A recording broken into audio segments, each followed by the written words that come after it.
El capítulo 6, yo no sé ni, es un capítulo de 6 del Evangelio de Juan, es tan rico en instrucción, en guianza, en detalles, que, que uno no termina de encontrar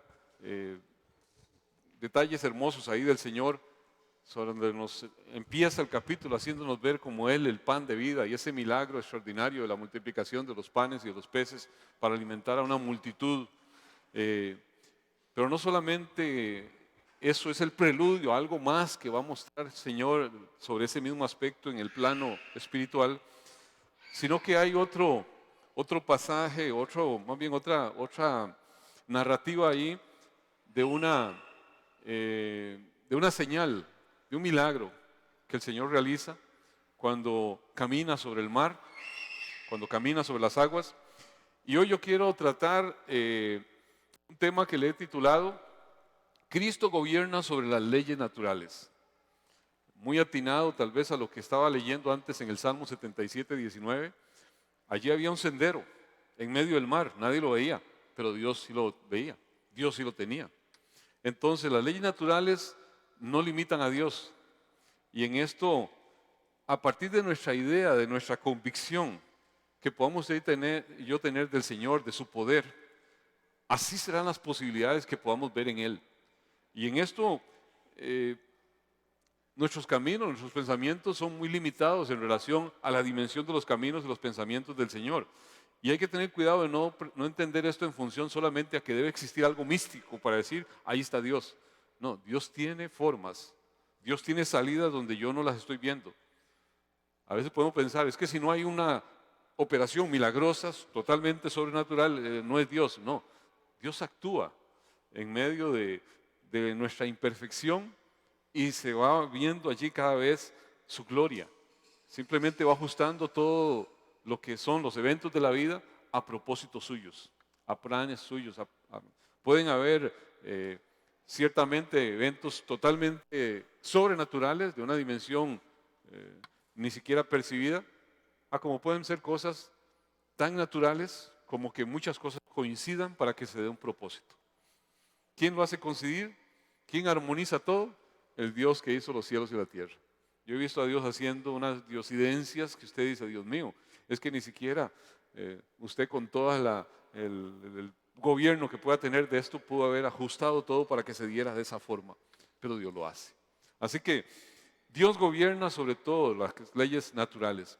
Esto se basa en Juan capítulo 6, verso del 16 al 21, y es lo que vamos a ver de seguido. Se leo esa palabra, Juan capítulo 6, verso del 16 al 21, ¿la tenemos? ¿Sí? Ok, dice, al anochecer descendieron sus discípulos al mar, y entrando en una barca, iban cruzando el mar hacia Capernaum. Estaba ya oscuro, y Jesús no había venido a ellos. Y se levantaba el mar con gran viento que soplaba. Cuando habían remado como 25 a 30 estadios, vieron a Jesús que andaba sobre el mar y se acercaba a la barca y tuvieron miedo. Mas él les dijo, soy yo, no temáis. Ellos entonces con gusto le recibieron en la barca, la cual llegó enseguida a la tierra donde iban. Este es un milagro que está registrado en prácticamente todos los evangelios. Mateo 14 lo tiene Marcos 6, y hay algo similar que se presenta sobre otro momento en el cual, que es similar pero no es el mismo, donde el Señor calma la tormenta, donde el Señor está durmiendo y se desata una tormenta de unas dimensiones parecidas, que está registrada en Mateo 8 y en Marcos 4 y en Lucas 8, perdón. Aquí está haciendo mención a este quinta señal o milagro que Jesús hace y lo registra Juan buscando el propósito del libro de Juan. Todo a lo largo del libro de Juan dice, estas y otras señales fueron ahí escritas para que creáis que Jesucristo es el Hijo de Dios y que creyendo tengáis vida eterna. O sea, hay un propósito evangelístico y un propósito escatológico de lo que pueda ser nuestra condición futura. Y aquí hace revelar ese poder del Señor. El propósito es demostrar que Cristo es realmente Dios, y revela ese poder de Dios sobre la naturaleza, sobre las fuerzas de la naturaleza, sobre las leyes de la naturaleza. ¿Y cuál debería ser nuestra correcta reacción en realidad ante ese Dios que gobierna todas las cosas? Y viendo en otros evangelios y todo, no podemos concluir otra cosa que no es simplemente el hecho de lo que usted y yo, para la razón por la cual usted y yo vivimos, existimos, que es para alabanza de su gloria, para su adoración. Los discípulos debieron ser despedidos en un momento dado, junto con la multitud que estaba entrando en algo que, como lo vimos la semana pasada, algo que de pronto estaba convirtiéndose en una situación difícil, y era que estaban viendo esa multitud, el cómo darle un honor, una condición que no era la que estaba buscando el Señor en ese momento, por una percepción incorrecta de lo que el Mesías era. Y ellos estaban queriendo prácticamente a la fuerza llevárselo para coronarlo rey, para ponerlo rey. El Señor había insistido en diferentes momentos sobre esa venida del reino. Es más, su primera predicación fue: arrepentidos, el reino de los cielos se ha acercado. Fue lo mismo que estuvo diciendo Juan el Bautista: arrepentidos, el reino de los cielos se ha acercado. O sea, fue algo sabido por todos de que era un anunciador del reino. Pero el Señor, sabiendo lo que esa multitud podía estar ahí manejando, conocía el corazón del hombre, no quería que ese entusiasmo, que en ese momento lo que estaba brotando ahí era un entusiasmo de índole nacionalista, de índole meramente superficial, donde ellos querían pues nuevamente poner a Israel como el pináculo de las naciones, como aquella nación sobre las demás naciones, y que ese sentir de pronto contagiara a sus discípulos. Entonces les hace ver que ellos deben partir para Capernaum mientras Él despide a los demás que están ahí.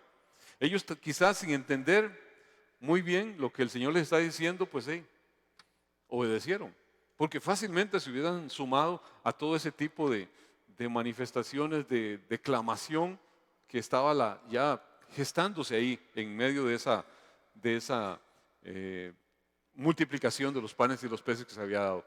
Aquí hay el Evangelio de Mateo da un poquito de detalle adicional sobre esto. Mateo 14, 22 dice así, en la Nueva Traducción Viviente: inmediatamente después Jesús insistió en que los discípulos regresaran a la barca y cruzaran al otro lado del lago mientras Él enviaba a la gente a casa.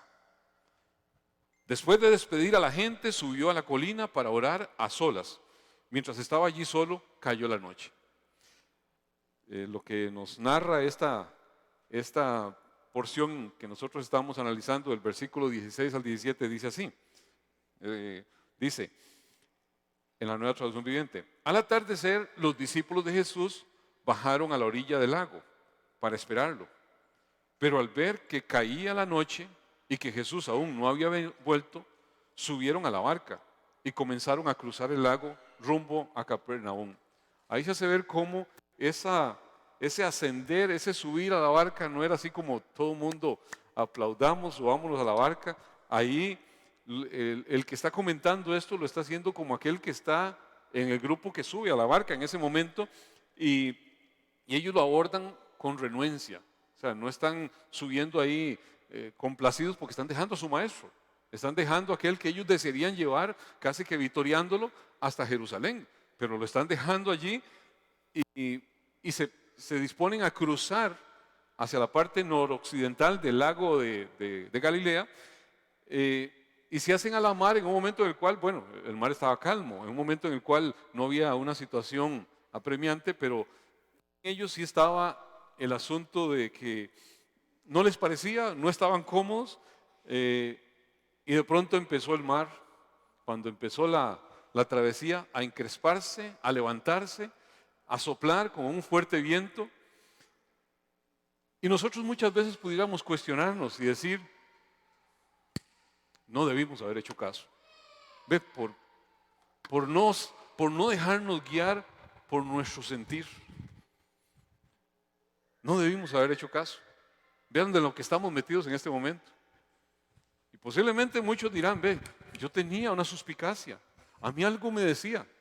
Pero amados, si ese algo le está diciendo en contra de lo que Dios dice, bórrelo. No puede nunca pretender pensar que podemos ir en contra de la opinión de Dios, en contra de la palabra de Dios, por dejarnos ir por nuestra suspicacia. Y aquí quizás algunos pudieron hasta sentir, ve, debimos haber desobedecido, no estuviéramos en esta situación, si hubiéramos seguido nuestro sentir.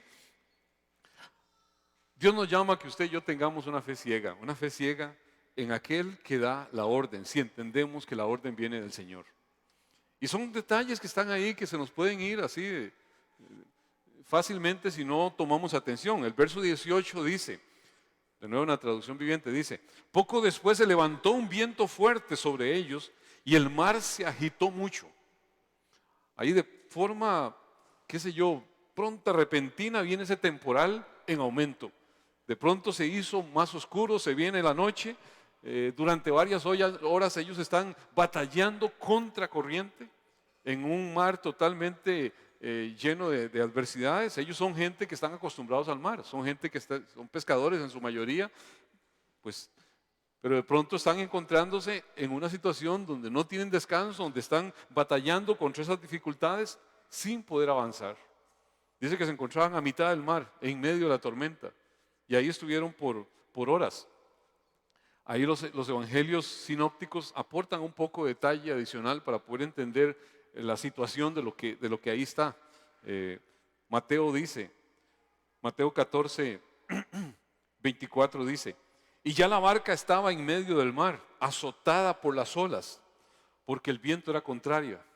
Y me imagino que más de uno ahí ve, se los dije, pero por testarudos, se los dije, no estaríamos en esta situación. Posiblemente si yo escuchaba de todo ahí en esa situación. Marcos capítulo 6, verso 48 dice, y viéndoles remar con gran fatiga, porque el viento les era contrario, cerca de la cuarta vigilia de la noche, vino a ellos andando sobre el mar y quería adelantárseles. El Señor estaba al pendiente de lo que estaba pasando. Dios nunca va a estar ajeno a lo que esté sucediendo en su vida. A veces pensamos, Señor, ¿dónde estás? ¿Te habrás olvidado para siempre de mí? Es que ya no estoy en tus pensamientos, como decía el Salmo 77. Es que ya no te acuerdas de lo que tú hacías. Y pudiéramos nosotros hilvanar un montón de quejas, de acusaciones, cuando no vemos el actuar de Dios pronta y activamente como yo pienso que debe ser en el momento en que lo estoy clamando. Ese podría ser mi tiempo, pero bien podría ser no ser el tiempo del Señor. Esa podría ser mi senda, pero bien podría ser no ser la senda del Señor. Y aquí, este mar de Galilea es un mar, es una zona curiosa. El mar de Galilea está bajo el nivel del mar. De hecho, desemboca después en el mar Muerto. Y lo que le da vida al mar de Galilea es que fluye el agua de él hacia el otro. Lo que le da muerte, por decirlo así, al mar Muerto es que no fluye para ningún lado. Ahí se queda, ahí se estanca y ahí se va cada vez haciendo más denso en cuanto a salinidad y por eso no vive ningún tipo de animal en esas aguas tan llenas de sal. Pero en el mar de Galilea, aunque está más bajo que el nivel de mar, tiene ese fluir. Tiene una particularidad.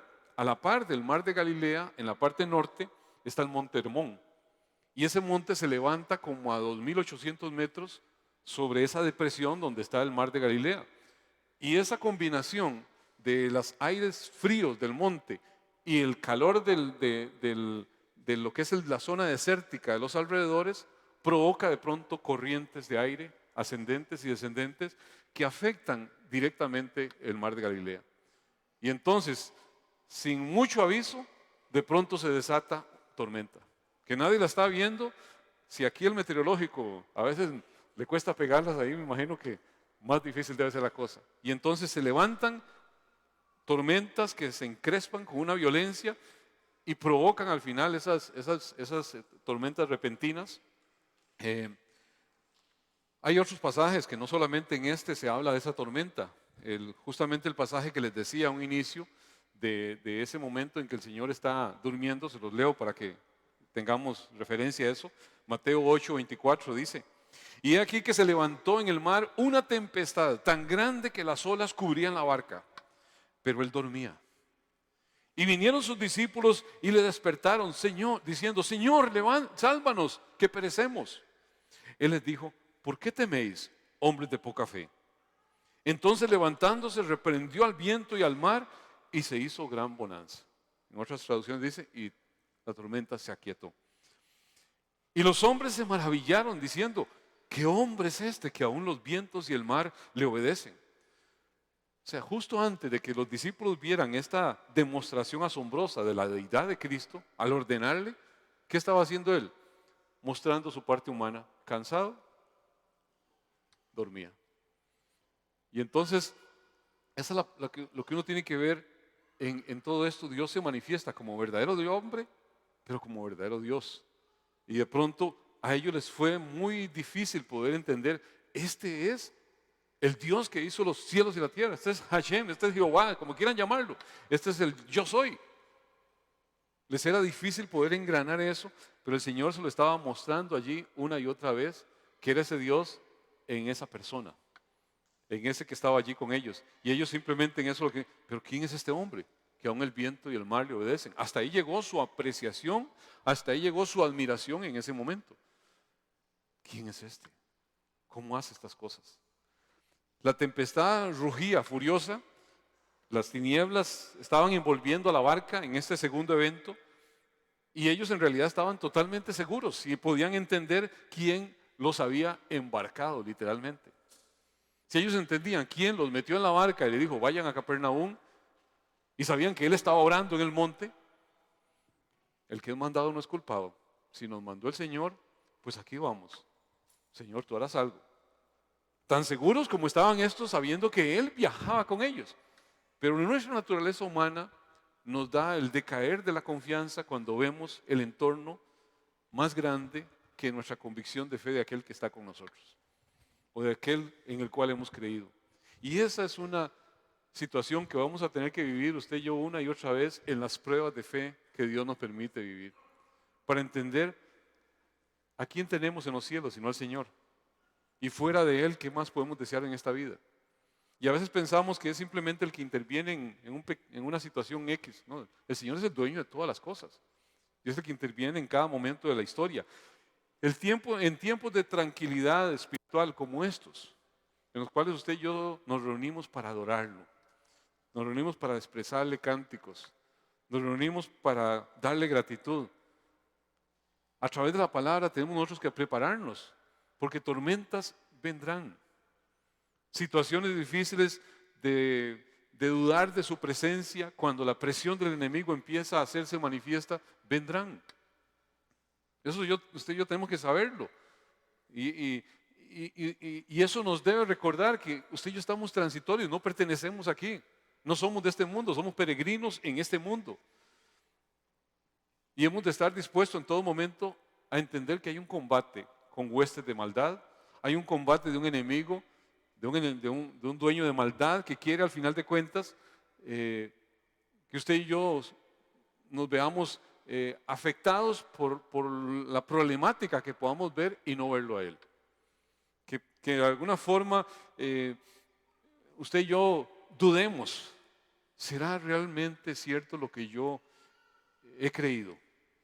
Y amados, justamente lo que tiene oportunidad de darse cuando usted y yo discutimos, hablamos, comentamos la palabra, es afianzarnos en la convicción de que solo hay un Dios, que aquel Dios que hizo esto no es el Dios ajeno al que está actualmente por usted, que es el Dios en el cual usted ha creído, es el Dios que hizo los cielos y la tierra, es el Dios que gobierna todas las leyes de la naturaleza y que tiene el control último. A veces pensamos que no, que allá sucedió eso, que allá pasó eso. Pero aquí, y de pronto no vemos que en medio del mar Dios había trazado un camino. Es lo que dice exactamente el Salmo 77. Dudamos de Dios. ¿Dónde estás? ¿Qué te hiciste? ¿Por qué no apareces? Y Él tiene una salida. Así que nuestra mejor preparación es tomar identidad, completamente abandonarnos en aquel que es el Todopoderoso. No se trata, amados, de ser más astutos que el diablo. No lo vamos a llegar a ser nunca. Pero hay alguien que es más astuto y más poderoso que el diablo. Y usted y yo lo que tenemos que hacer es tomar, al final de cuentas, una absoluta dependencia en su poder, en su favor, en su gracia, en su cuidado. Si Dios es por nosotros, ¿quién contra nosotros? Y a veces lo vemos muy a nivel de este mundo. Pero ¿quién es? ¿Quién? Cualquier poder, cualquier cosa. Dice Efesios capítulo 6, verso 10. Por lo demás, hermanos míos, fortaleceos en el Señor y en el poder de su fuerza. Y si leemos el siguiente versículo, la Nueva Traducción Viviente dice, póngase en toda la armadura de Dios para poder mantenerse firmes contra todas las estrategias del diablo.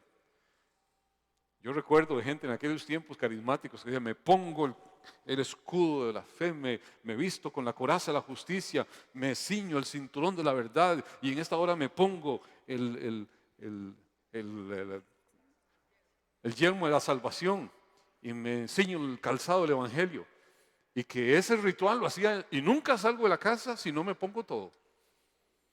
Yo me quedaba oyendo eso y digo, Jesucristo, algo no estoy haciendo yo, pues yo no hago eso. ¿Será por eso que el enemigo me ataca? Y amados, de pronto nos volvemos tan místicos y extraños que no entendemos de qué se trata. ¿De qué se trata la justicia? ¿De qué se trata la verdad? ¿De qué se trata el yelmo de la salvación? ¿De qué se trata? Sino del carácter mismo, la identidad misma de Jesucristo y de su obra hecha a nuestro favor. Por eso la palabra es tan insistente en que entendamos quién es ese personaje. Porque si usted y yo no entendemos quién es el que hizo los cielos y la tierra y que está por nosotros, amados, cualquier vientecito nos pone a temblar. Cualquier situación de pronto nos atemoriza. La armadura es justamente identidad con Cristo. En cada una de sus partes, el poder de Satanás sobre la vida de los cristianos fue algo que fue quebrantado, fue algo que fue completamente, esa guerra no es una guerra que va a ser ganada, ya fue ganada. Jesucristo derrotó públicamente a Satanás, triunfando sobre él en la cruz, en la crucifixión, en la resurrección. Él confesó, la palabra lo dice claramente que ahí se dio la victoria. O sea, no estamos en función a una victoria que se va a dar. Estamos en una victoria que ya se dio. Y de pronto pensamos que es como el burro amarrado y el tigre suelto. Y así nos entendemos a veces delante del enemigo, por ver muchas películas del exorcista y un montón de cosas raras. Y de pronto pensamos que es el diablo el que tiene el poder absoluto. El poder absoluto sobre la muerte y el pecado lo tiene Jesucristo. Él fue el que venció.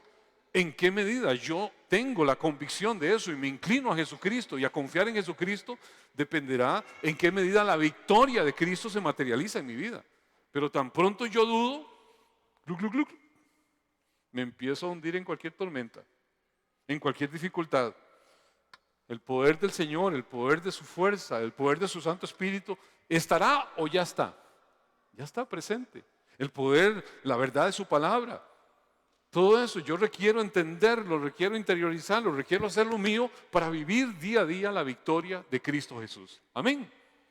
Eso es algo que es un hecho. Así, la armadura es nuestra mejor defensa para confrontar todos esos esfuerzos de Satanás que van encaminados ¿a qué? A fomentar desconfianza en Dios. El momento en que usted empieza a dudar de Dios, le da cabida al diablo. El momento en que usted empieza a pensar, debía haber desobedecido, pero por ser tan religioso no lo hice. Y de pronto le echamos los muertos a posiciones que son radicales en fe. Y decimos, no debía haber sido así, debía haber sido más ajustarme un poco más y dar espacio. Amados, si Dios lo dice, yo lo creo. Y si yo lo creo, Dios lo hace. Tenemos que entender que no podemos desconfiar de lo que Dios dice. No podemos abandonar la obediencia pensando que es relativa, que hoy sí, mañana no. Porque eso va a producir confusión al final de cuentas en nuestra vida y falsedad ideológica. Muchas veces vemos gente que por estar a cuentas con el mundo, con el entorno, tuercen su afiliación a Dios, para que no digan nada mío. Y entonces de pronto son condescendientes con cosas que son de las tinieblas, ¿sí? para no dar de qué hablar. Y amados, al final de cuentas, ¿a quién le interesa a usted? ¿La amistad del mundo o la amistad de Dios? Y en esto hay que ser muy radical en lo que realmente debemos ser radicales. Hay cosas que no tienen mayor sentido, pero darse pleitos, pero en lo que es determinar al final de cuentas mi servicio al Señor, mi inclinación al Señor, amado, yo tengo que tener una clara definición, porque si no voy a tener un corazón dividido. Y eso la palabra le llama a aquella persona que se mueve entre dos aguas, doblez de corazón, dice el libro de Santiago. Y dice que el que tiene doblez de corazón no se ha convertido realmente al Señor. Tiene algunas áreas de su corazón en componendas de asocio con tinieblas. Y accede a las tinieblas. Y eso le va a estorbar en el servicio a Dios de forma permanente. Va a encontrar dificultad.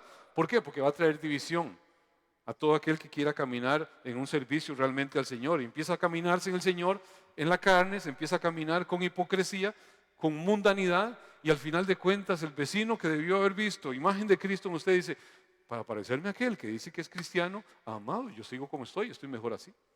Qué terrible, ¿verdad? Qué terrible cuando no entendemos a quién representamos, a quién servimos y por qué hacemos lo que hacemos.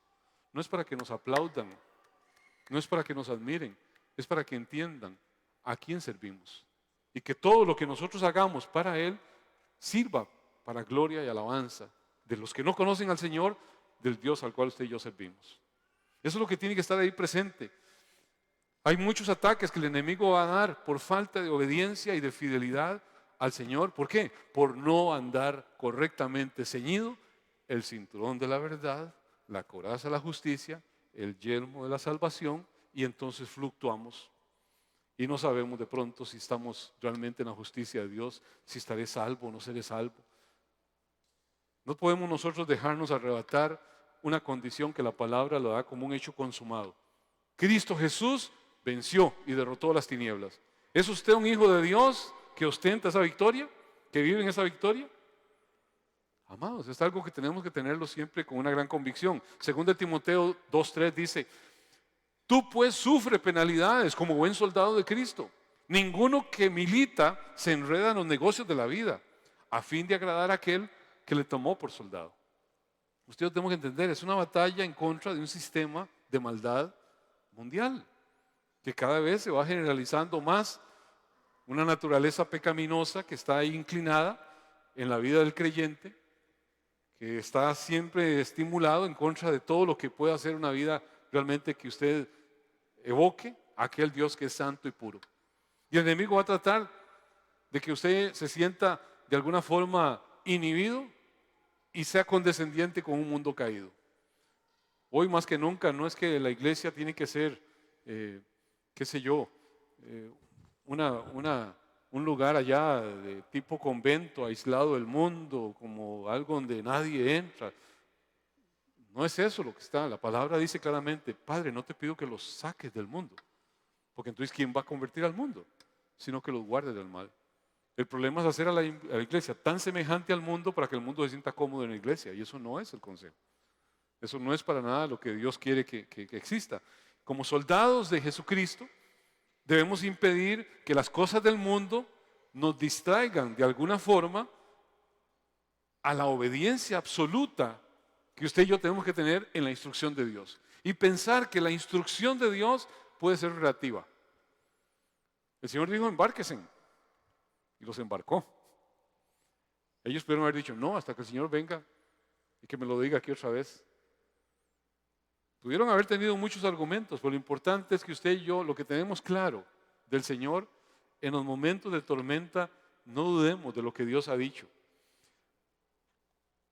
El hecho de ser hijos de Dios no impide que la luz de pronto tenga sus embates, tenga sus actuaciones y que hayan tinieblas de pronto que están queriendo tomar espacio. Es lo que dice 2 Tesalonicenses 5:6. Porque todos vosotros sois hijos de luz e hijos del día. No somos de la noche ni de las tinieblas. Está hablando completamente no a quien le gusta parrandear en la noche, ni mucho menos, sino quien se mueve en una condición de pecado, de oscuridad, o quien se mueve en una condición de verdad. Por tanto, no durmamos como los demás, sino velemos y seamos sobrios. O sea, no debemos nosotros vivir como personas entenebrecidas, como personas que están dormidas y que de pronto van a ser despertadas cuando de pronto Cristo venga por su iglesia y anden completamente enredados en los negocios del mundo. La palabra ahí lo que nos llama es que los cristianos debemos llevar siempre, en todo momento, vidas vigilantes. ¿A quién servimos? ¿Para quién hacemos lo que hacemos? Y deben ser vidas entonces equilibradas, vidas piadosas, bajo el control de la verdad. Esto nunca puede ser relativo. Lo que Dios dice no es un asunto relativo que es como una opinión más, como el mundo pretende manejarlo. Lo que dice el Señor es palabra del Señor y tenemos nosotros que acomodarnos a eso.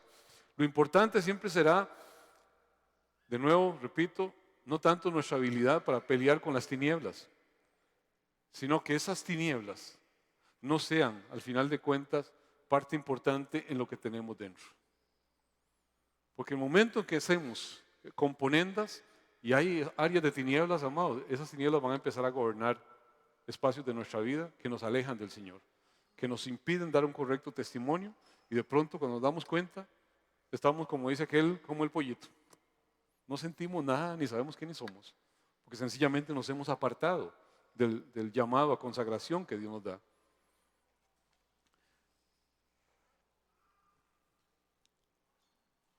El verso 19 dice, habían remado unos 5 a 6 kilómetros cuando de pronto vieron a Jesús caminando sobre el agua en dirección de la barca.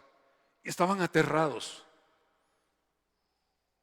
Así como en la salida de Egipto, el camino que el Señor había trazado en medio del mar, ahí estaban sus huellas, ahí estaba su sendero, no eran vistos por el pueblo de Israel, tampoco era visto por los egipcios. Aquí sus discípulos no habían visto nunca un camino así, pero al Señor se le ocurrió caminar así. Estaba caminando sobre el agua. ¿Por qué lo dispuso el Señor? Sencillamente Él estaba haciendo algo para un propósito de Él. Me gusta mucho ese Salmo 77, cuando tengan, lo leí al inicio, pero les leo ahora el versículo 19. Dice, te abriste camino a través del mar y tu sendero atravesó las poderosas aguas. Una senda que nadie sabía que estaba allí. Justamente una tormenta y había una senda que el Señor había trazado. Como diciendo, no tenemos por qué cuestionar las cosas que a mí no me parecen en mi limitante. Dios es el Dios de lo imposible. Dios es el Dios que todo lo hace. Nadie había visto ni había imaginado ese camino, pero era la salida que Dios había determinado para el pueblo de Israel para sacarlo de Egipto. Los egipcios no lo vieron así. De pronto quisieron cruzar y al final el mar se los tragó, porque no era para ellos la senda, era para el pueblo de Dios. Así que Dios ha dispuesto, si somos pueblo del Señor, Dios ha dispuesto caminos donde no los hay. Jesucristo es el camino, la verdad y la vida. Nadie en una condición impura podrá transitar en ese camino. Y cualquiera, aun por torpe que sea, no se va a extraviar en ese camino. Porque el que va con nosotros de la mano es Jesucristo. Y tenemos que entenderlo así. Es el poder de Cristo que sobrepasa, que se repone a todo efecto de las leyes naturales. El que había multiplicado los panes, el que había multiplicado los peces la tarde anterior, era el que estaba pasando allí caminando sobre las olas encrespadas a la par de los discípulos. Y de pronto ellos están aterrorizados. A veces nuestros mayores temores son fruto meramente de imaginación. De pronto hay una situación que no hay una situación real por la cual temer, pero aquí el susto de ellos, el temor más grande de estos hombres fue cuando más cerca estaba su libertador. Y muchas veces eso se da por sobredimensionar la adversidad antes que tener una dimensión correcta del que está por nosotros, del que pelea a nuestro favor, del Dios que nos ha llamado, el Dios que nos ha embarcado en esa aventura. El Señor caminaba en medio de la tempestad ahí tan rápido que a ellos le pareció que de pronto iba a pasar de lado. Y eso asustó a sus discípulos. Dice Marcos, que pone información adicional sobre este pasaje. Marcos capítulo 6, verso 48 dice así, en la Nueva Traducción Viviente. Jesús vio que ellos se encontraban en serios problemas, pues remaban con mucha fuerza y luchaban contra el viento y las olas. A eso de las 3 de la madrugada Jesús se acercó a ellos caminando sobre el agua. Su intención era pasarlos de largo. Pero cuando los discípulos lo vieron caminar sobre el agua, gritaron de terror, pues pensaron que era un fantasma.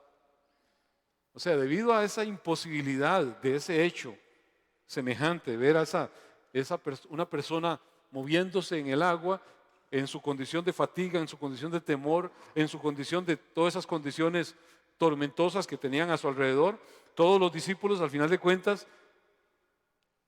aunque habían entendido quién era el Señor, no podían imaginarse que esa figura realmente ahí era Jesús. ¿Quién se lo iba a pensar? ¿Quién lo iba a imaginar? Así nos sucede muchas veces en medio de las tormentas, amados. Todo asusta, todo se complica, no se puede mirar bien al Señor. ¿Por qué? Porque estamos sobredimensionando la adversidad. Porque estamos viendo aquello que está en contra mucho más grande que lo que Dios puede hacer. ¿Se podrá meter Dios en esto? ¿Se involucrará Dios en esto? Y de pronto pensamos que Dios tiene limitaciones. No es que la solución sea como yo pienso que tiene que darse, pero si yo puedo descansar en el Señor, poniendo mis asuntos delante del Señor, dice, no se preocupen por nada. Presenten todo en oración delante de Dios y la paz de Dios vendrá sobre vuestros corazones. Así que usted y yo somos llamados por la palabra a tener paz en medio de la tormenta, si realmente tenemos una identidad, una conexión perfecta sobre el Dios en el cual hemos confiado y hemos creído. Ahí con esa sabiduría infinita que es propia del Señor, Él buscó el tiempo al final perfecto. La soberanía, esa omnipotencia, esa omnisciencia de Dios sabía cómo actuar, cuándo actuar. En Él no hay prisa. Nosotros sí podemos estar muy apurados, nosotros podemos estar muy afanados en algo, pero el Señor sabe cómo, cuándo y por qué hace las cosas. Ahí en el primer momento los discípulos no reconocieron en medio de la oscuridad, en medio de esa bruma que había ahí, al que caminaba sobre el agua. Y estaba dándoles una prueba indiscutible y dramática de quién era el que hizo esa agua, de quién era el que hizo el mundo, de quién era el que al final de cuentas había venido a redimir ese mundo. Por si acaso no lo habían entendido y por si acaso nada más habían entendido quién es este hombre que calma la tormenta. Ahí estaban viendo ellos algo diferente, no solamente alguien que calma la tormenta, sino alguien que camina sobre la tormenta, alguien que transitaba allí, haciéndole ver, todo está bajo su control soberano, todo está. ¿Qué se le puede salir a Dios de sus manos? Colosenses capítulo 1, verso 16 dice, porque en Él fueron creadas todas las cosas, las que hay en el cielo y las que hay en la tierra, visibles e invisibles, sean tronos, sean dominios, sean principados, sean potestades. Todo fue creado por medio de Él y para Él. ¿Qué está citando allí? Está haciendo una lista nombrando potencias angelicales, divinas y perversas. ¿Y qué está diciendo? Todo al final fue hecho por medio de Él y para Él. Así que ¿qué situación puede mostrarse superior a ese incuestionable poder que el Señor tiene, que Jesucristo tiene, sobre cualquier situación que pueda estar en nuestra contra? Como Dios, Jesús es el creador universal. Él es el que tiene el dominio de todas las cosas, todo lo material, todo lo espiritual, todo al final fue hecho por Él para deleite y al final de cuentas para gloria de Él. Y eso es algo que yo y usted tenemos que tener muy claro. Eso se llama identidad con Cristo. Cuando usted y yo tenemos una correcta identidad, nada nos podrá atemorizar si el Creador universal está por nosotros. Y la palabra dice, si Dios es con nosotros, ¿quién contra nosotros? ¿A quién podemos ir? Ya hay, ni modo, no queda más. Ya tenemos que orar ya. Y muchas veces ese es el común denominador. A más no haber, ya oremos. Qué terrible, amados. ¿Y aquella persona que ahí quedó? A la mano de Dios. ¿Qué quiere decir? Abandonado, nadie lo va a atender, hecho una desgracia. Así se entiende esa expresión popular de que el que está a la mano de Dios está en las peores manos. De que oremos porque ya no hay nada que hacer. O sea, son expresiones de impotencia dirigidas en nuestra convicción al Dios Todopoderoso. Son expresiones de absoluta incredulidad al Dios que calma la tormenta, que camina sobre el mar. Y muchas veces lo convertimos en algo normal, en algo natural. De nuevo, no estoy diciendo que todas las soluciones tienen que ser místicas, sobrenaturales, pero que Dios interviene en todos los eventos de la historia, interviene. Téngalo por seguro. El asunto es que nosotros no podemos conformarnos meramente a esta limitante de lo que yo puedo ver, tocar, palpar, y ni modo. Si yo lo soluciono, pues lo voy a solucionar yo. Si no, pues hay que pedirle a Dios. Como una vez una persona que era partidaria de un partido político que cristiano decía, mire, vamos a sacar por lo menos 8 diputados, pero si Dios nos ayuda, podemos sacar hasta 12. Yo inmediatamente estoy infeliz. ¿De quién cree que depende? No sacó ni uno. Así es, amados. De pronto pensamos que yo hago esto, pero con Dios haría esto. Amados, si Dios no nos sostiene hoy mismo perecemos. Hoy dejamos de ser. Usted y yo dependemos todos y cada uno de los días de la generosa provisión de Dios, de la generosa mano de Dios. Él es el que sostiene el universo.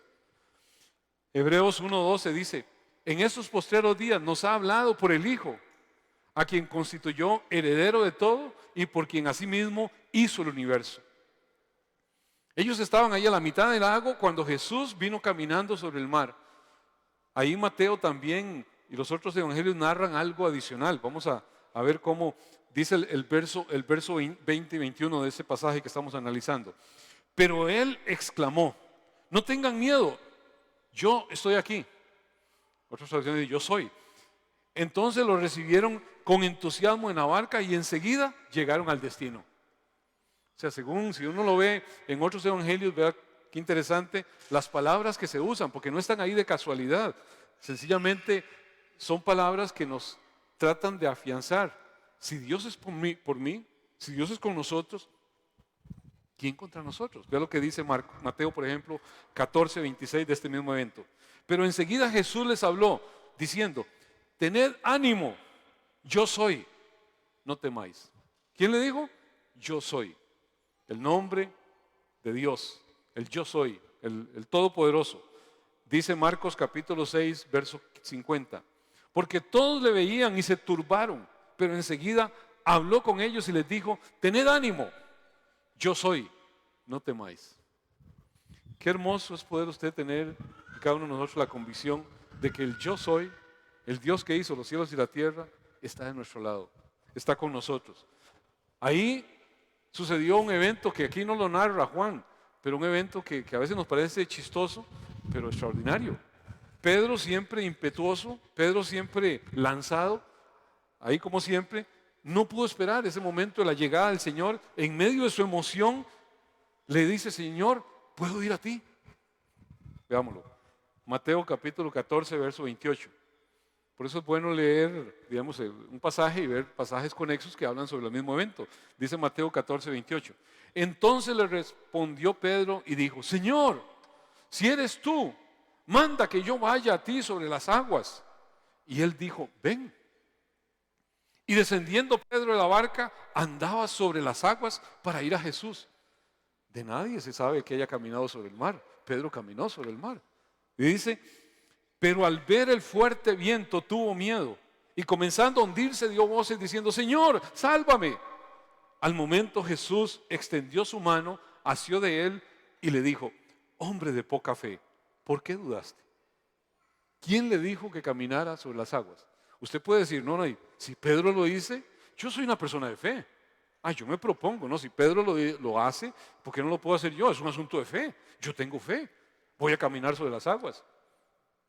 Y posiblemente toque fondo. ¿Por qué? Porque Pedro tuvo algo diferente. Alguien le dijo, ven. Ese yo soy le dijo, ven. Y ahí es donde estriba todo. ¿Quién los embarcó? El Señor. ¿Quién les dijo que cruzaran en medio de la tormenta? El Señor. No había tormenta con eso, a lo mejor no se atreven, pero fue el Señor. Aquí se ven varias cosas en las cuales ese Señor de toda creación, en ese momento, aquel que clama por ayuda, viene y le rescata. En medio de su angustia, permite que estos discípulos pasen confusión, pasen situaciones de temor, Pero al final de cuentas, ¿con qué propósito? Con que reconozcan realmente la identidad del que estaba allí, de Jesucristo, el Hijo de Dios, el Hijo el hombre, el Dios hecho hombre, era el que estaba ahí, el merecedor de toda adoración, el merecedor de toda alabanza. En un inicio ellos dijeron, pero ¿quién es este que la tormenta le obedece? Pero aquí está caminando sobre el mar y está asistiendo a su discípulo, que de pronto cuando titubea, cuando ve el entorno encrespado, empieza a hundirse, y ahí mismo sobre el mar es levantado y puesto en la barca. Ahí se dan varios milagros. Primero, Pedro caminó sobre el mar, aunque fuera un instante, un ratito. El viento y la tormenta de pronto cesaron, se paró. La palabra en Mateo no lo dice, pero lo dice Marcos sobre ese mismo evento. Marcos 14:32 dice, y cuando ellos subieron a la barca, se calmó el viento. Y la barca, dice, llegó enseguida, en un instante, a la distancia que al final de cuentas les estaba faltando para llegar a la costa. Al momento estaban allá. Amados, si Cristo está junto al timón de la iglesia, si Cristo está junto al timón de su vida, ¿qué puede temer el timonel? ¿Qué puede temer el que ha decidido caminar asido, tomado de Cristo? Si Cristo es por nosotros, ¿quién contra nosotros?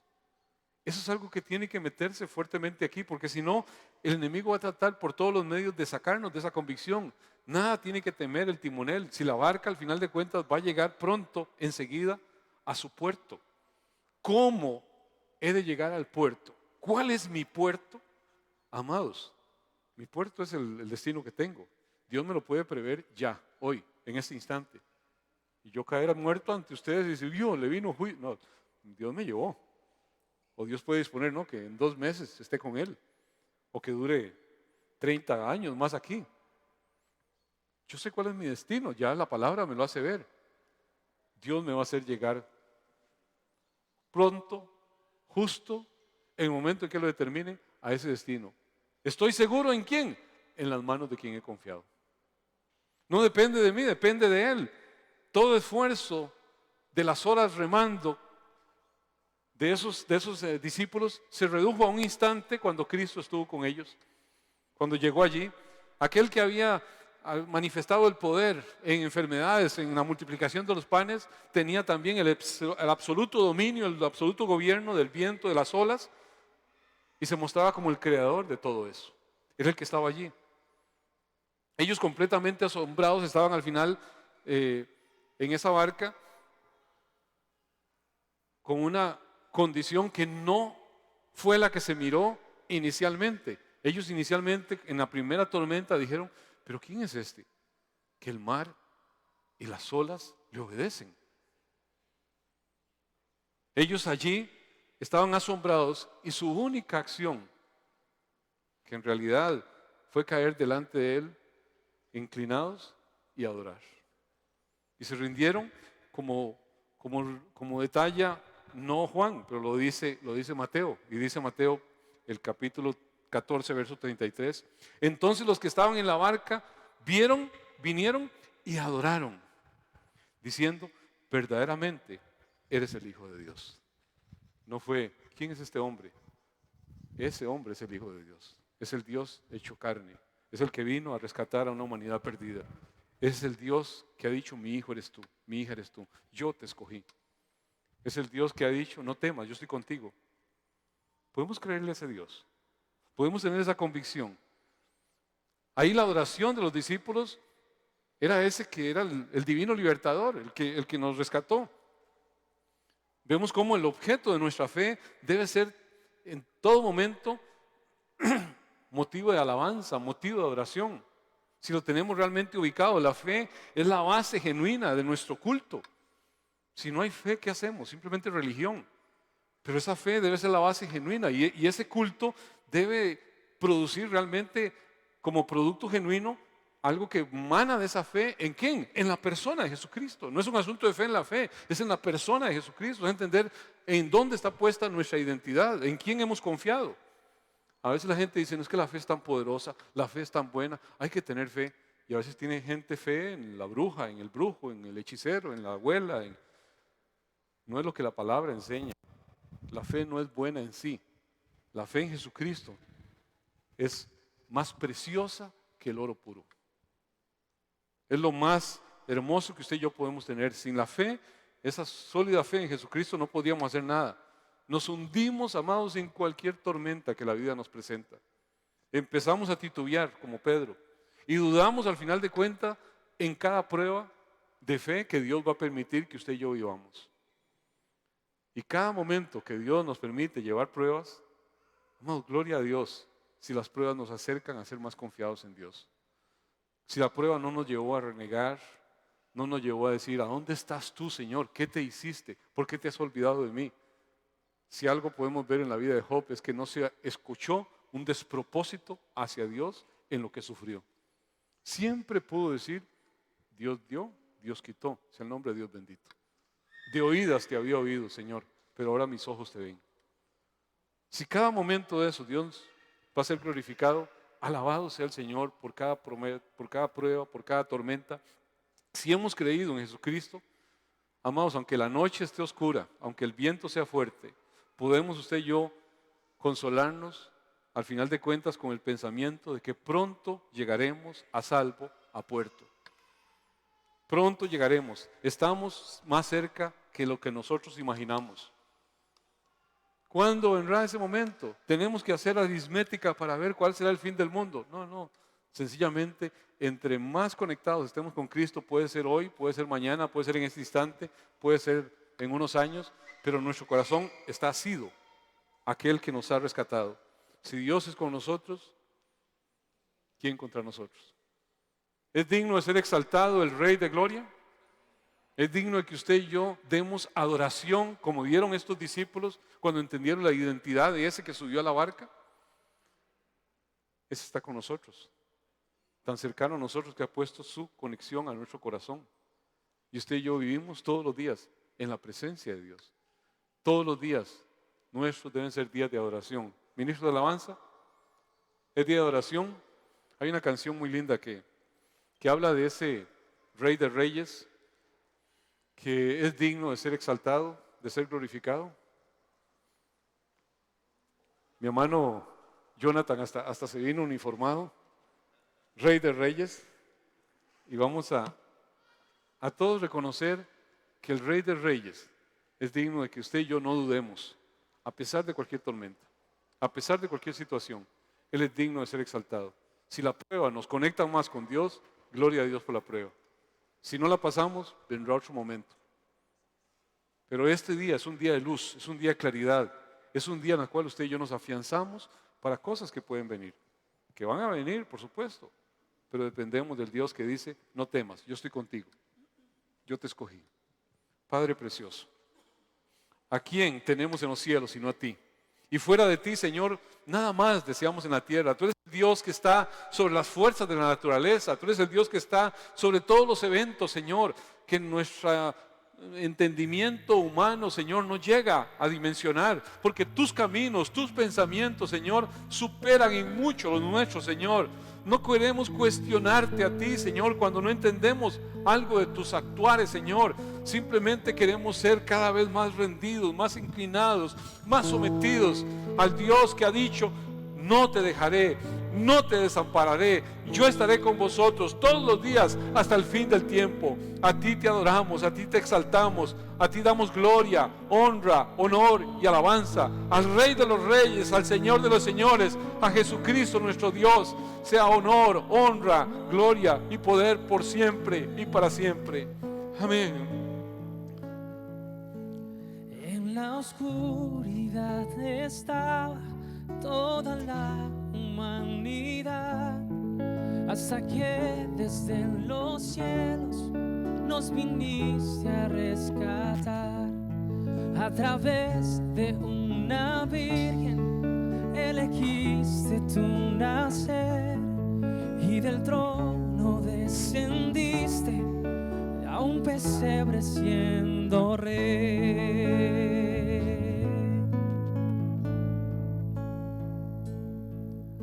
Y gloria al Padre nuestro Dios, gloria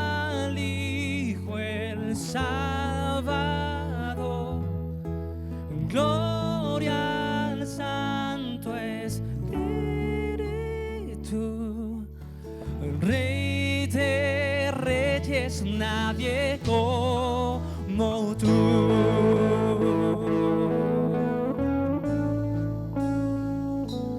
Para revelar tu reino y alcanzar al pecador, a la cruz no te negaste para darnos salvación. Aun en tu sufrimiento tú veías más allá, no pensaste en el precio, te entregaste en mi lugar.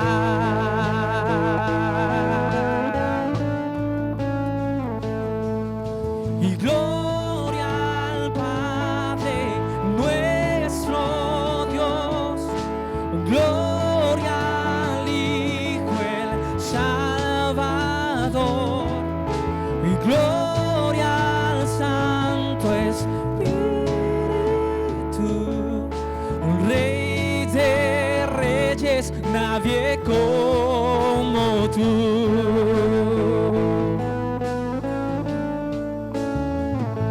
Y al tercer amanecer todo el cielo resonó, pues la muerte para siempre el Cordero conquistó. Y la tumba se abrió y vacía ahora está. Todas las generaciones esperanza encontrarán. Y la iglesia comenzó, por su espíritu nació. Buenas nuevas por los siglos, para toda la creación. Por su sangre y por su nombre, libres somos por la fe. Jesucristo ha vencido, Dios resucitó con él.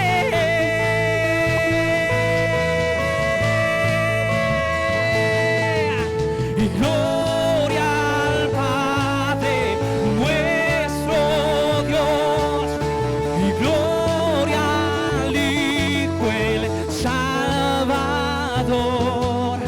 y gloria al Santo Espíritu, Rey de Reyes, nadie como tú, Rey de Reyes, nadie como tú.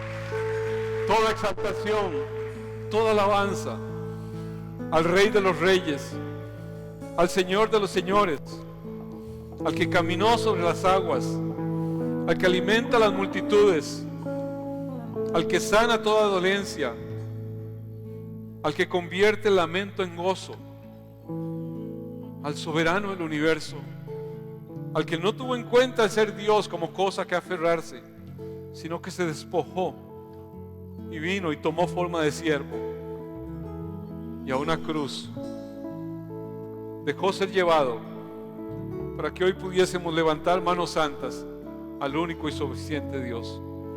¿Qué nos puede separar de tu amor?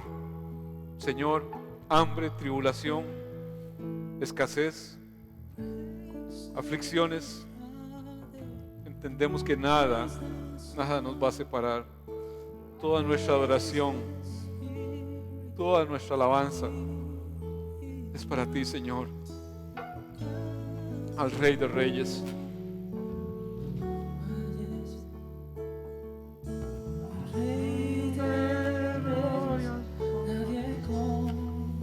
No hay nadie como tú, Señor. No hay nadie como tú.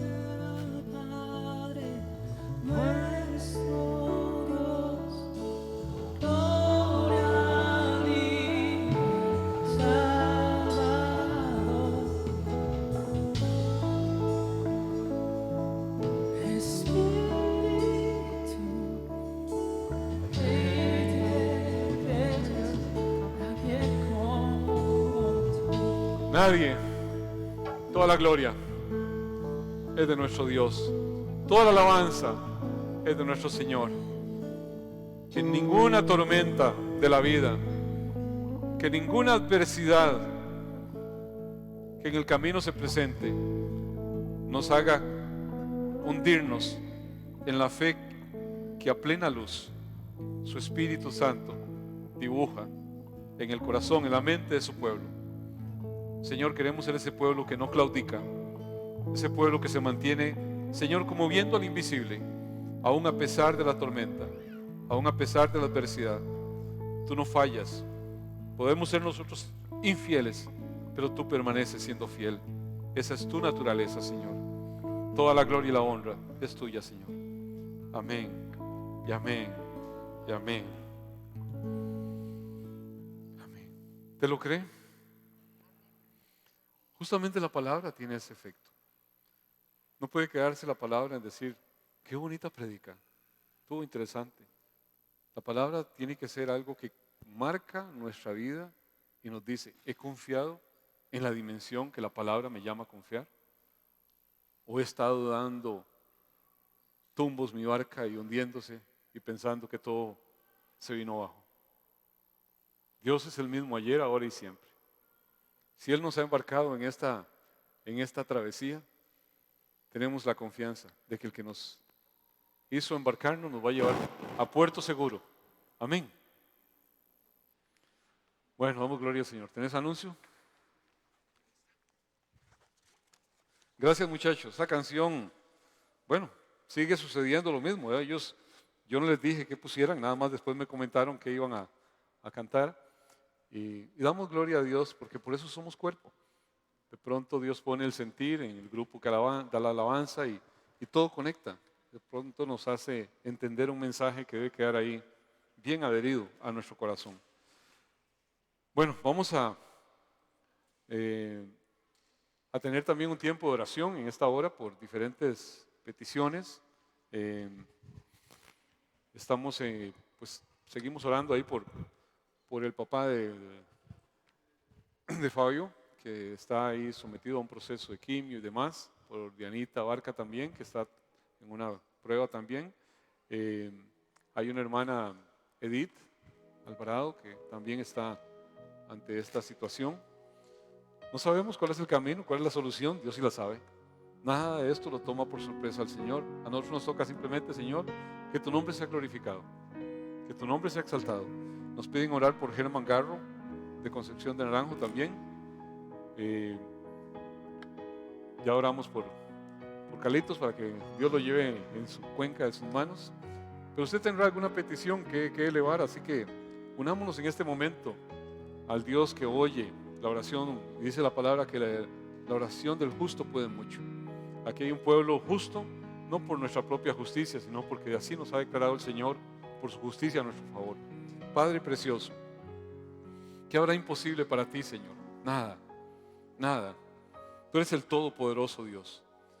Nosotros, Señor, las tormentas de la vida nos hacen, Señor, naufragar. De pronto, Señor, como Pedro, las inclemencias del entorno nos ponen a dudar, pero tú nos has hablado a través de tu palabra para no ser, Señor, gente que en la poca fe claudicamos. Queremos, Señor, afianzarnos firmemente de aquel que no nos ha dejado ni nunca nos dejará, Señor.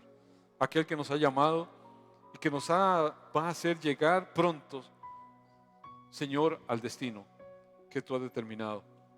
Padre, hoy presentamos a cada una de estas personas por las cuales hemos orado. No sabemos, Señor, cuál es tu plan, tu propósito, lo que estás procesando en sus vidas o en la vida nuestra o de familiares y demás, Señor, con estas afectaciones. Pero, Señor, confiamos en tu absoluta soberanía y gobierno de todas las cosas y encomendamos a estas personas para que tú te glorifiques y hagas en la vida de cada uno de ellos aquello que más honra y gloria dé a tu santo y bendito nombre, Señor. Padre, interven de una forma en la cual no quede la menor duda de que el Rey de Reyes, el soberano del universo, ha actuado allí, Señor. Ven trayendo, Señor, esa paz que sobrepasa todo entendimiento, esa paz que sobrepasa toda aflicción, y podamos, Señor, todos estar confiados en el Dios de la vida. Padre, te lo pedimos en el nombre de Jesucristo, tu Hijo, nuestro Señor, y te damos desde ya toda la gloria, toda la honra y todo el honor. Amén y amén. No sé si alguien esté cumpliendo años. ¿Hay algún cumpleañero que quiera que oremos por usted? ¿Vos, Eduardito? ¿O me estás dando una señal de algo? Ah, hay un mensaje que vos tenés que dar, sí, cierto. Perdón, antes de orar por los cumpleaños. Vení, Tony, vení. Hay algo que es muy importante. Nuestra identidad con Cristo está en la medida en la cual nosotros conocemos su obra plena. El discipulado es un llamado apremiante sobre todas y cada una de las personas que dicen creer en el Señor. Es más, la palabra dice, id y haced discípulos a las naciones. Hay un discipulado que está por iniciarse y bueno, es lo que Tony quiere expresarles. Bueno, hola, espero que todos estén bien. Como saben, la iglesia tiene un discipulado, ¿verdad? Entonces la idea es que se va a empezar a abrir cupos para el discipulado el próximo sábado se inicia. Entonces toda esta semana se van a estar abriendo cupos. Si alguno quiere llevarlo, se puede poner en contacto con Mainitor, que él está levantando una lista, o puede ir a la librería, ahí voy a estar yo y mi esposa también, y para que se anoten en la lista. El discipulado es muy importante. Siempre suelen decir, ok, el discipulado es para darle las herramientas a las personas que están iniciando en el Evangelio, pero no es así. En diferentes discipulados hemos tenido personas de 30, 35 años en el Evangelio que siempre se aprende mucho, y hemos tenido personas que recién están iniciando. Entonces, ¿por qué? Porque se tocan temas muy importantes, se tocan temas como la soberanía de Dios, el libre albedrío, si la salvación se pierde, ¿qué aporto yo para la salvación? ¿Por qué existe el mal? ¿Quién lo permite? Y por supuesto se habla también de la predestinación. Entonces es muy, muy importante. Yo les animo a que lo lleven. Es maravilloso y siempre se aprende un montón. Son los sábados a las 3 de la tarde. Es una hora nada más. Y son 8 lecciones.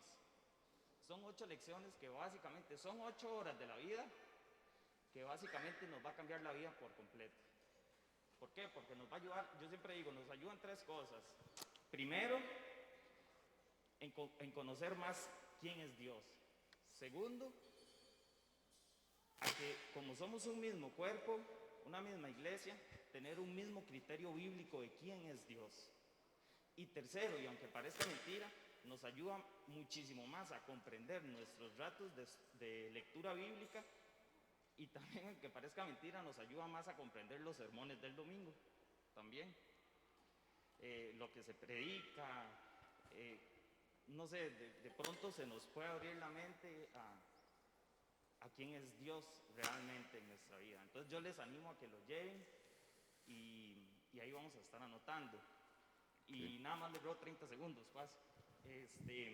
También quiero compartirles algo y lo que les voy a decir no es de los dientes para afuera, sino con la mano en el corazón.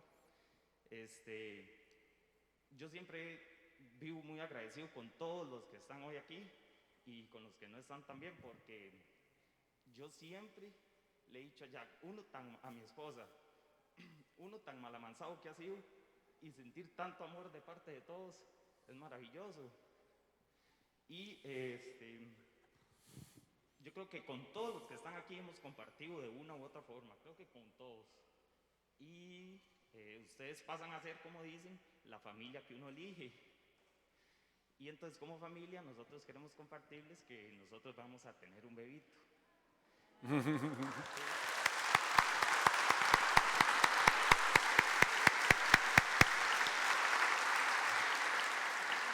Estamos muy, muy, muy contentos por eso y yo sé que cuando ese bebé nazca se va a enamorar de esta iglesia como nosotros lo estamos. Qué lindo. Y muchas gracias también porque siempre hemos visto el amor y el cuidado de Dios a través de ustedes. Amén, qué hermoso, qué hermoso. Bueno, algunos han dicho el discipulado, de entender las doctrinas de la gracia realmente. Yo me convertí de nuevo, dicen algunos, porque a veces no entendemos realmente cuál es la obra de Jesucristo y qué es la gracia realmente. O hemos oído el rum, pero nunca lo hemos conectado bien con la palabra. Yo les aconsejo que si no la han llevado y tienen dudas sobre todo lo que son esos temas de la doctrina de la gracia, este primer discipulado es vital. Bueno, vamos a estar en pie todos para hacer la oración final. Darle gracias al buen Dios que nos ha permitido este tiempo de adoración. De una forma de adoración, porque vivimos para adoración de Él, todos y cada uno de los días de nuestra vida. Solidarios con Yoko y su familia, nos permitió el Señor pues estar ahí en la medida de lo posible en medio de estos aislamientos, pero qué bueno saber que ya Él descansa con una confianza en todo momento delante del Señor, y nos agradó mucho el poder expresar las palabras que el Señor da a toda tu familia y los que llegaron allí ese día. Que el Señor sea glorificado en cada uno de ellos. Y son caminos que no los vemos. A veces pensamos que ese es otro camino, pero Dios escoge el camino y su determinación, su voluntad siempre es perfecta. Así que este es el tiempo perfecto de Dios para Juan Carlos, para tu vida, para tu familia. Dios toma el control de todo. Padre, qué bueno eres, Señor, y qué hermoso es poder entender que tú eres el Dios de todo consuelo, Señor. Tú eres el Dios que trazas, Señor, sendas donde no las hay. Determina soluciones a situaciones que nosotros pudiésemos pensar de forma diferente, Señor, pero todo lo que tú haces es perfecto. Tú eres el Dios perfecto, Señor. Tú eres el que gobierna nuestra vida. No estamos al azar, estamos en las preciosas manos tuyas, Señor. Hoy bendigo a tu iglesia, Dios, en tu nombre, conforme tu instrucción, Señor. Yo oro para que la bendición tuya repose sobre cada uno de los aquí presentes, y a los que deban ser afianzados en la fe, pues que este tiempo les permita ser afianzados. A los que deban recibir consuelo en su corazón, pues que sea un bálsamo, Señor. Hay un refrigerio a sus vidas, Padre. En el nombre de Cristo Jesús te lo pedimos. Que el Dios del cielo y de la tierra te bendiga y te guarde. Que ese buen Dios haga resplandecer su rostro sobre ti y tenga de ti misericordia.